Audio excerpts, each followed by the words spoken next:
नमस्कार, मैं हूं आपके साथ पूर्णिमा मिश्रा। हमारे खास प्रोग्राम क्या कहते हैं नरेंद्र मोदी में आज आपको सुनवाएंगे पीएम मोदी का वो ऐतिहासिक भाषण जो उन्होंने 12 मार्च 2018 को उत्तर प्रदेश के वाराणसी में दिया। अपने भाषण में प्रधानमंत्री ने कहा कि हमें स्वच्छता के अभियान को आगे बढ़ाना है। वेस्ट में से वेल्थ क्रिएट हो सकती है, उपयोगी चीजें बनाई जा सकती हैं और इस अभियान को जन आंदोलन बनाना हम सबकी जिम्मेदारी है। आज मुझे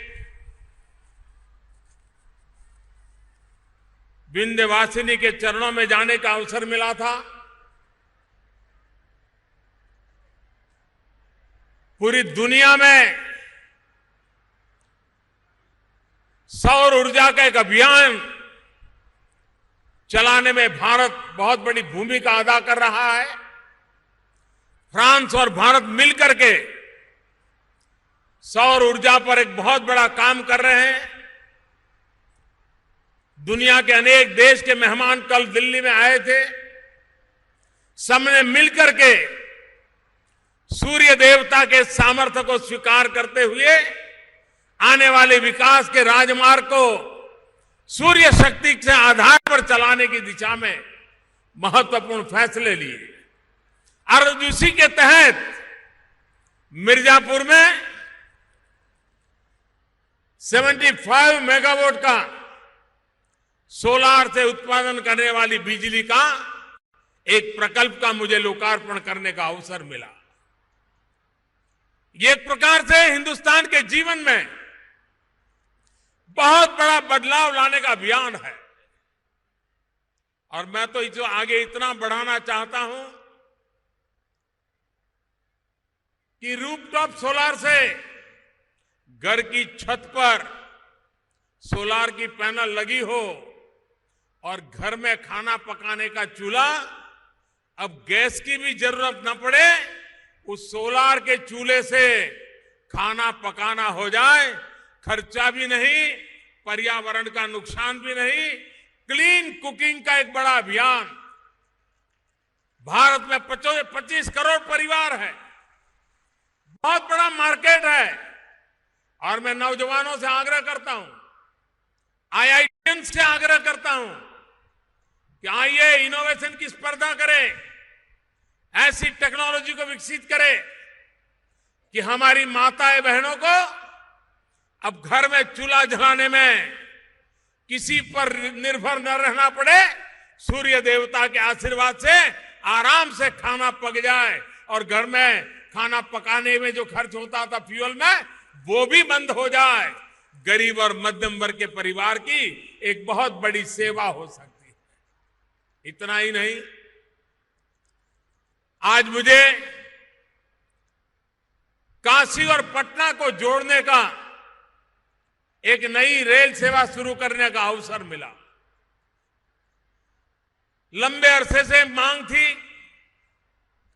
कि काशी और पटना को जोड़ने वाली कोई तेज गति से चलने वाली ट्रेन शुरू हो। आज उसका शुभारंभ हुआ है। सुबह 6 बजे गाड़ी काशी से चलेगी, 10 सवा 10 बजे पटना पहुंच जाएगी और शाम को 5 बजे चलेगी, रात को 9, साढ़े 9, 10 बजे काशी में वापस आ जाएगी। कम से कम समय में काशी और पटना को जोड़ने वाला तेज गति से चलने वाली ट्रेन का आज काशी पटना जनशताब्दी एक्सप्रेस का मुझे प्रारंभ करने का अवसर मिला। मैं रेल मंत्री जी को बधाई देता हूं। श्रीमान मनोज सिन्हा जी के नेतृत्व में जनसेवा के लिए रेल का उपयोग कैसे हो, उस पर अनेकविध काम चल रहे हैं और उसी का नतीजा है कि आज काशी और पटना वासियों की बहुत पुरानी इच्छा का आज अमल हो रहा है। मैं जब भी काशी आता हूं तो एक प्रकार से मेरा दूसरा घर बन जाता है डीएलडब्ल्यू। और काशी की पहचान अगर आध्यात्मिक स्पिरिचुअल दुनिया में अगर काशी की पहचान हर हर महादेव से जुड़ करके हो जाती है तो काशी की औद्योगिक पहचान डीएलडब्ल्यू के द्वारा होती है।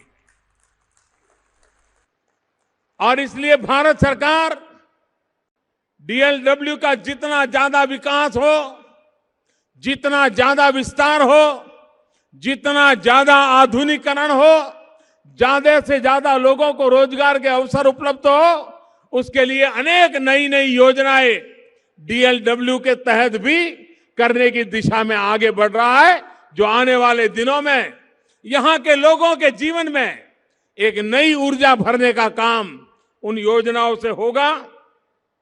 आज करीब करीब 800 करोड़ रुपया होली का त्योहार अभी अभी मनाया है। 800 करोड़ के विकास के काम इस होली के रंग में नए रंग भर देते हैं, होली के रंग में नई खुशबू भर देते हैं, होली के रंग में नया उमंग भर देते हैं। आज मुझे यहां गरीब परिवारों को आवास की चाबी देने का अवसर मिला। मैं उन्हें पूछ रहा था, पहले कहां रहते थे?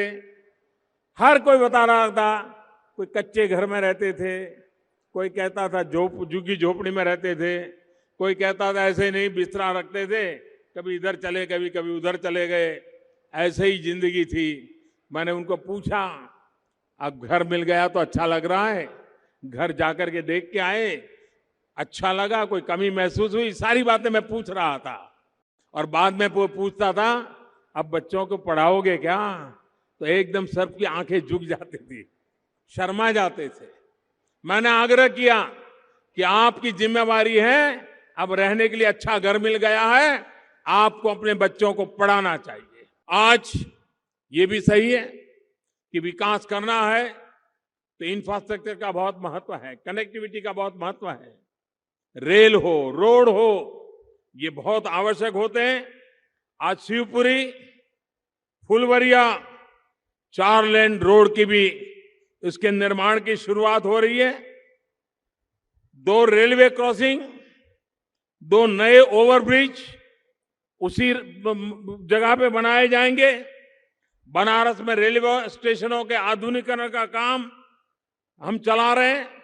आज मुझे अवसर मिला कचरा महोत्सव में, लोगों को बड़ा आश्चर्य होता होगा कि अब कचरा महोत्सव भी होने लगा।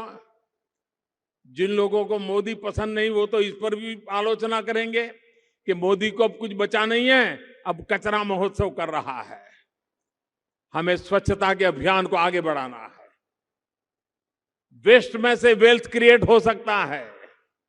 कबाड़ को भी जुगाड़ करके उपयोगी चीजें बनाई जा सकती है और ये जन आंदोलन बन सकता है। और यहां जो आए, मैं उनको कहूंगा, ये जो कचरा महोत्सव की प्रदर्शनी लगी है, आप जरूर उसको देखिए।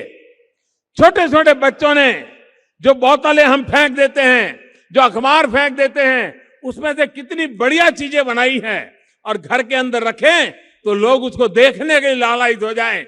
एक ही चीज का कितना उपयोग हो सकता है। और मैंने यहां म्यूजिकल पार्टी देखी, बड़ी शानदार म्यूजिकल पार्टी, स्वच्छता के गीत गा रहे हैं, लेकिन उनके म्यूजिकल इंस्ट्रूमेंट क्या है? खाली डिब्बों से उन्होंने बढ़िया म्यूजिकल इंस्ट्रूमेंट खड़े किया है। खाली डिब्बों को बजा बजा करके बढ़िया संगीत का आस्वाद वो करा सकते हैं। यानी निकम्मे से निकम्मी चीज का भी उत्तम से उत्तम उपयोग कितना कैसा हो सकता है, वो आज इस कचरा महोत्सव में मैंने देखा है। वाराणसी को स्वच्छता में प्राथमिकता देनी है। दुनिया भर के टूरिस्टों को वाराणसी आने के लिए मजबूर करना है। वाराणसी के पास सब कुछ है, सदियों से है, लेकिन आज अगर हमें करना है तो एक ही काम करना है, बाकी तो हमारे पूर्वज करके गए हैं। वाराणसी का नाम, शानो शौकत हमारे पूर्वजों ने पैदा कर दी है। हमें सिर्फ वाराणसी को स्वच्छ रखना है। दुनिया वाराणसी में आने के लिए प्रेरित हो जाएगी और उस अभियान को चलाने के लिए आज यहां पर 17 साल बाद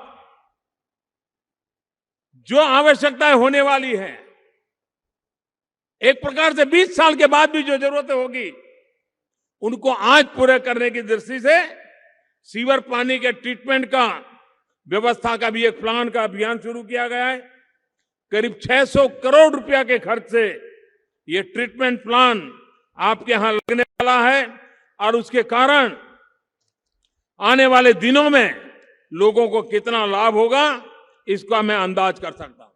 आपने देखा होगा काशी में जाएं तो तार लटकते थे। काशी को उन तार के झुंड से मुक्ति दिलाने का मैंने अभियान चलाया है। बनारस में भी वो काम बहुत तेजी से चल रहा है।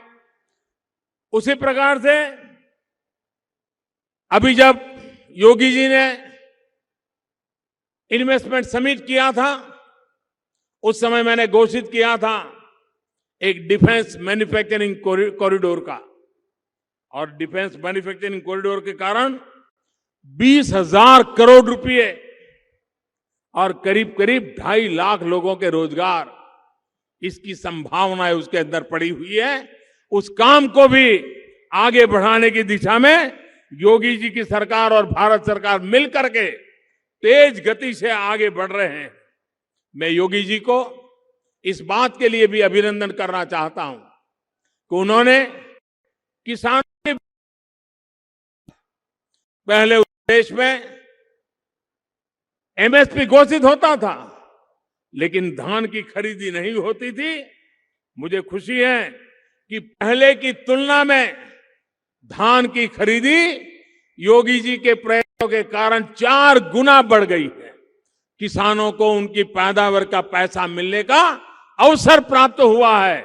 इतना ही नहीं, गन्ने के किसानों का भुगतान, उस गति, उसका क्वांटम, ये भी 40% बढ़ोतरी हुई है। तो आप कल्पना कर सकते हैं कि विकास की इन योजनाओं का लाभ काशी के चाहे इंफ्रास्ट्रक्चर का काम हो, चाहे कृषि क्षेत्र का काम हो, चाहे बिजली का काम हो, चाहे रेल मार्ग के गति बढ़ाने का काम हो, नई रेल लाइन चालू करने का काम हो, ऐसे अनेक प्रोजेक्ट उसका आज शिलान्यास और लोकार्पण करने का मुझे अवसर मिला है। हमें सबने मिलकर के काशी को विकास की नई ऊंचाइयों पर ले जाना है। अनेकविध योजनाएं लेकर के राज्य सरकार और भारत सरकार काशी में, पूर्वी उत्तर प्रदेश में काम कर रही है। आने वाले दिनों में हम एक बहुत महत्वपूर्ण योजना देशवासियों के लिए लागू करने जा रहे हैं। आयुष्मान भारत